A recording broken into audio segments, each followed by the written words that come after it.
The first question I want you to think about is here. For example, we've got average service satisfaction scores for female respondents and male respondents. The average score, any service, you can imagine any service. We took a survey, and then here's the result. Average score of the female respondents was 78.1. On the other hand, the answers from the average score of the male respondents were 67.9. Based on this result, can you say that female students like the service more than male students? Yes or no? What do you think? You received the response from the 30 female students and 30 male students, 30-30. In general, if you get this result, you may say, yes, female students like this service more than male students because the average score is higher than that of the male students. 78 is higher than 67. Yes, that's true. Okay. Let's think about the next question. Next day, you did the same survey, but you asked different 30 and 30 students. You asked the same question. And this was the result. Okay, you asked the same question, you took the same number, 30 from female, 30 from male. The result was not the same as the one day before. It was 71.5 and 72.8. So, based on these results, how can you make the conclusion? And what is the truth from this data?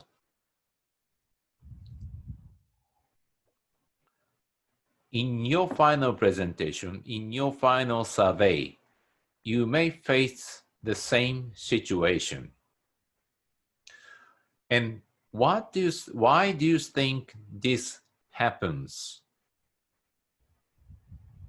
Do you have any idea about the reason behind it? The reason is very clear because you selected different groups for the survey.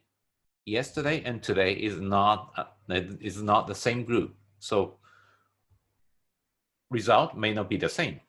Yes. So which one are you going to use for your final presentation? And which one is truth? It is true that female students liked more than the male students. But if you look at this result, this is not the case. So what is the truth?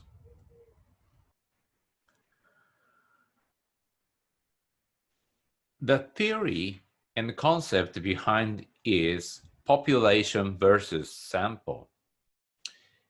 In the previous survey example, the data you collected or data you saw as a result was based on a sample data. You asked 30 and 30 in total 60 students, but if you asked all the students in the campus, it should be more than 10,000 students, but you simply pick up 60 students out of more than 10,000. In such case, that 60 students is called sample. And I don't remember that exactly the number of the total students in our university, but maybe more than 10,000. That is called population. all the numbers in the category or in the group is called population. And you pick up some people or some data from the population, which is called sample. And in many cases, when you use data, that data is not population. The data is just a sample. And your conclusion or your result depends on the sample data, not population. So the question is, can you really rely on the result only from the sample? What if the result from the sample is not the same as the result from population? Your goal is to know the trend of a population, not just sample, but you have to use sample data. Simply because you cannot ask all the students in the campus. If you have to do it, you have to ask more than 10,000 people. For example, if you want to know the opinion of the Japanese nation, all the people in Japan, it's impossible. You cannot get the response from everybody in Japan. So in such case, you have to rely on a sample. Then the question is, how accurately each sample represents or reflects the original attributes of the population. Again, this is a basic concept, and if you want to know more about the population and sample, here is a link for your reference. You can get more knowledge about this concept from this website. Let's move on to the next one. If you think about sample, but you have to use the sample anyway because you cannot collect all the data from all the population people. So, but the issue you may have is a sample has some errors. Error means in Japanese it's gosa. So, what do you need to think about errors when you use the sample data? If you look at the summary of the sample data, you have to think about, is this just an error or significant difference? This is very popular phrase, significant difference or statistical significant difference. In Japanese, 統計的優位さ、もしくは優位さ。優位というのは意味があるという意味です。The meaningful, that means significant in English. Significant difference or just an error. You have to differentiate these two. But how? Here's the two cases of distribution. Let's look at the case one. We have two sample data sets, group 1 and 2. And you can see the average almost in the middle. And this curve shows the distribution of the two data sets. Group 1 and group 2 has narrower distribution than that of case 2. Okay, let's look at the case 1. You can see the two averages. Here's the average of the group 1. Here is the average group 2. Okay, here's the question. Can you say group 1's average and group 2 average has a gap? They are not the same. The two averages are not the same, not identical. Can you say that? Okay, now let's look at the case 2. The same question. They have a larger distribution than the case 1. Group 1 and Group 2 has the same average as case 1. Can you say this average difference or the gap is just an error, or it's really the gap, which is called significant difference? The case 1 and the case 2 has a big difference, because in case 1, these two data set has a narrower distribution. The overlapped portion is very small. In such case, you can say average of group 1 and average of group 2 has a significant difference. This is not just an error. Simply because you choose this sample. But when you look at case 2, you can see the huge part of the overlapped part between group 1 and 2. In such case, it's riskier, more dangerous to say average of group 1 and average of group 2 has a significant difference. I am not saying this is just an error. This difference, the gap between the two averages is just an error. But probably this is just an error rather than significant difference, simply because there are overlapped portion of the distribution. So again, my message here is whether you can say these two data set groups, female or male, for example, or the younger generation and the elderly generation or something like that. Whether it's error or just really the gap, in other words, significant difference is based on how large the distributions have. Okay, so again, case 1, probably these two averages are averages. The gap between the two averages is not an error. Highly likely this is a significant difference. On the other hand, in case 2, these difference of two averages may not be a significant difference, but probably highly likely this is an error.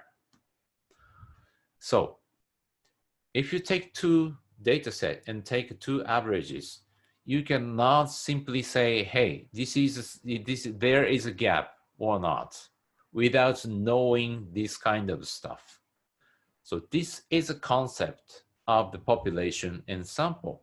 Whenever you use sample, you will have this risk to misunderstand the gap of the two data sets. Finally, this is last slide, maybe? No, this is we have 2 more slides. A gap in the sample may not represent a gap in population, as we saw in the previous slides. You can never know what is the truth directly. In such case, let's use probability. In Japanese, it's 確率論. P-value.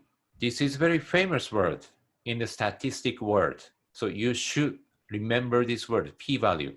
This is a probability that population, 母集団, does not have the gap while sample shows the gap. Okay, you always see the result from sample. Even if you see some gap between the two samples, it does not necessarily mean the whole population has the same gap or not. But you can use p-value as a probability that population doesn't have such gap. You can calculate easily this p-value. I will tell you how to do it later on in the next slides. If the p-value, the probability is small enough, in general, it's less than 5% or 1%, you can say that there might be a significant gap in population. Again, what makes an impact to the result of the p-value? 3 factors. The gap of the 2 averages in the sample. And as I mentioned in the previous slides, distribution of the 2 data sets and how many data you use in the sample. All these decisions make a difference in the result of the p-value. I cannot tell you everything about the p-value or population, the sample, but this is very important concept whenever you use data, which is sample. Finally, how can you calculate or get the p-value? You can use a test, so-called t-test. And here is a link to see how to do t-test with an Excel. In this class, I will not touch further about the t-test, but again, the p-value is a very important index, and t-test is a test to calculate p-value. If you use an Excel, it's very easy to do this test anyway. And let's stop here because it is very complicated and the time-consuming concept and topic. So today's goal is to understand you are using just a sample, and the results from the sample may not be the result of the whole entire data set, which is called population. If you survey, okay, in the campus, you ask 10 male students and 10 female students, and you can calculate average. Hey, the satisfaction of the female students is higher than the male. So the female students likes more than male students. Maybe, but it's still risky because you never know about other students in the campus. You just ask 10 and 10, 20, in total 20 students. Can you really depend on the result? That is a fundamental question to ask. But in your final presentation, you do not have to worry about this stuff because it makes much more complicated if you apply this concept into your final presentation. But for your future, it's way better to know about this concept and how to solve this issue with p-value and t-test. So on these slides, I put some reference link URL so that you can study further. So also you can search about more about the statistical test, which is the t-test is just one example of the statistical test. 統計的検定 in Japanese. You can be more competitive if you study and understand this concept, 統計的検定 statistical test. You can search more about this concept with some keywords such as t-test, p-value, or statistical test, or hypothesis testing. These are the keywords you can use for your Google search or the Yahoo search for your further study, future study. Okay, that's everything about the t-test.